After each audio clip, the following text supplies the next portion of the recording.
Can you just talk about Jimmy Butler's performance? It seemed like he got things started for you guys, 19 points in the first half. Yeah, I mean, the way he started, even the way he ended the first half, he just stamped his authority in his skill package and his will, pick whatever words you want. He was all over that game. And, you know, the mood in the locker room, as we went through sort of an early shoot-around, our version of shoot-around before, you could sense the serious side. They got the moment. And I think he got it as much as anybody and led us. He was a tremendous leader, and his performance mirrored his attitude. Ben Mellis, the pick and roll. Brett, can you just speak about the performance of Ben tonight, and especially that first quarter? It seemed like he came out with that disposition you're always talking about and was really pushing it at both ends. He was our bell ringer tonight. You know, I thought Mike Scott off the bench was outstanding. I mean, it's stupid when you look at Joel's plus minus to be a plus 40 is hard to do. And then you see, you know, Jimmy Butler's performance that Keith just spoke about. And so for Ben to be our bell ringer with some of those other performances sort of confirms what I think he did tonight. His no turnovers, his attack mode, his 4 offensive rebounds, his push and pace on missed shots especially. All those things were what made him be an NBA All-Star at 22 years old. And I thought he was excellent tonight, and we needed it all. Brett, Paul Hudger from NBC Sports Philadelphia. With Joel, obviously he was tremendous defensively. Didn't seem like he got in the post maybe as much. Was that strategic, or you think that was just something with him and what he saw? I think a little bit of both. Excuse me, I think a little bit of both. When you're trying to, if you think you're going to go just beat up on him and pound it into, you know, somebody that's being defended by a defensive player of the year, as Marc Gasol is, that's a hard way to score always. And so, you know, whether you ducked him in, whether you pick and rolled him into sort of that honey spot, that foul line area, or you went a direct post, you know, you can pick different ways that he would get his touches. But to suggest like he didn't get the ball with his back to the basket on Marc Gasol a lot, this is true. And some of it was him, you know, reading the game. Some of it was me not wanting to put him always in that situation. And I thought he was just brilliant, kind of all over the place, although it doesn't sort of look it on an offensive stat sheet. Hey, Brett. Jason Blevins, Philly front office. Right here. So going back to Joel's defense and impact on his team, but really, does he have an impact on opposing teams as well as a sort of deterrence, a presence back there? Does he change the way people attack or their confidence level? It just seemed like tonight he was a plus 40 in really his first maybe 30 minutes. There seems to be an ebb and flow when he's in the game and when he's not in the game. What is the impact that he's really got? Is it purely tactical? Where do I begin? So your question kind of surprises me because it's clear the impact he has on the game.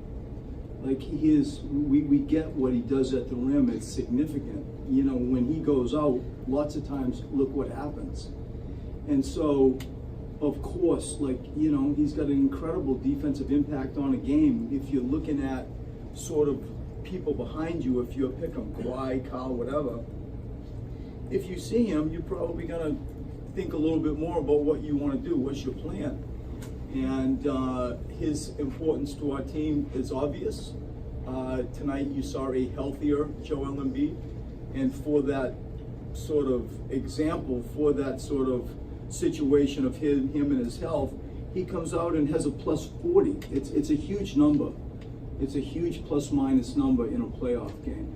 His significance is felt all over the place. Sarah Todd, Philadelphia Inquirer, on your left, Brett.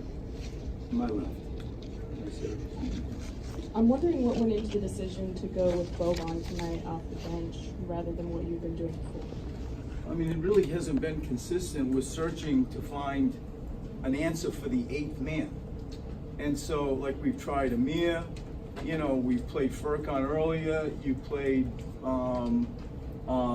Greg Monroe, who I thought, you know, did okay, and so you're kind of searching a little bit. There wasn't anybody that, like, put their hand up and, like, grabbed that spot. And it didn't help us, obviously. That was a hard 4 minutes for Boban.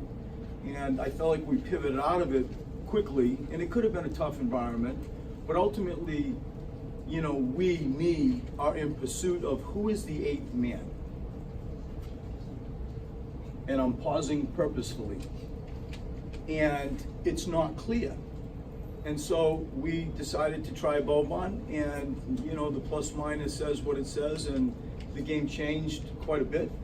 And I have to think this through. Like, do you go with 7 players, maybe, you know, or do you just go back to, like, who is the 8th man?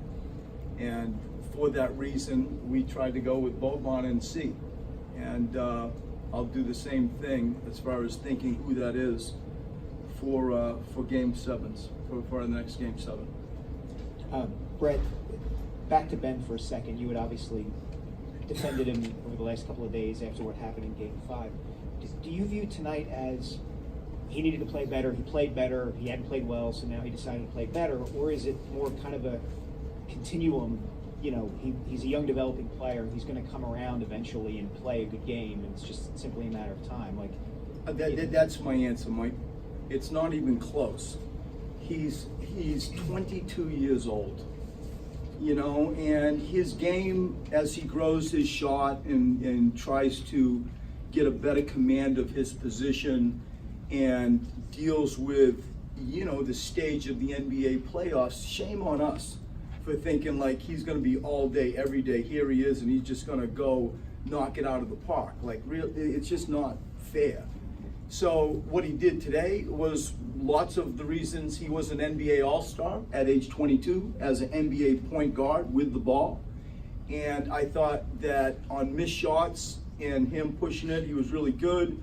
I thought him getting us organized out of our offense after they made a shot was really good.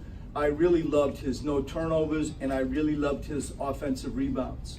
I thought those two things, amongst all those comments I just made, are what stood out the most. And to your original point, it's the evolution of a 22-year-old 6'10" point guard that used to be a college 4-man.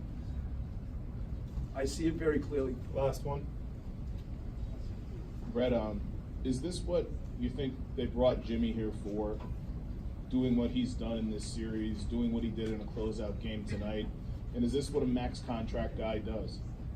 I mean, I'm not going to comment on the contract. What I can comment on clearly and easily is, and I've said this before, there is an adult in the room when he's on the court.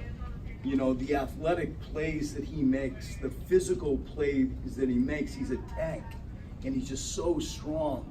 And when he has that sort of laser focus and you got that body to back it up, incredible things happen offensively and defensively. And then you like drip feed in, like he has that mind, he's got that sort of attitude. That's a hell of a package. And so, you know, translate that to whatever that means from a contract standpoint, from a head coach's standpoint. I go to all those things, leadership, skill, and so on. And there was just an adult in the room, you know, in a Game 6 closeout game that has allowed us to go play and have an amazing experience. You know, like playing, I've been fortunate to be in a few Game 7s, and they're very unique, they're special. They are a life lesson, a life opportunity, and he sure allowed us to better achieve that. Thanks, Brett. Thank you.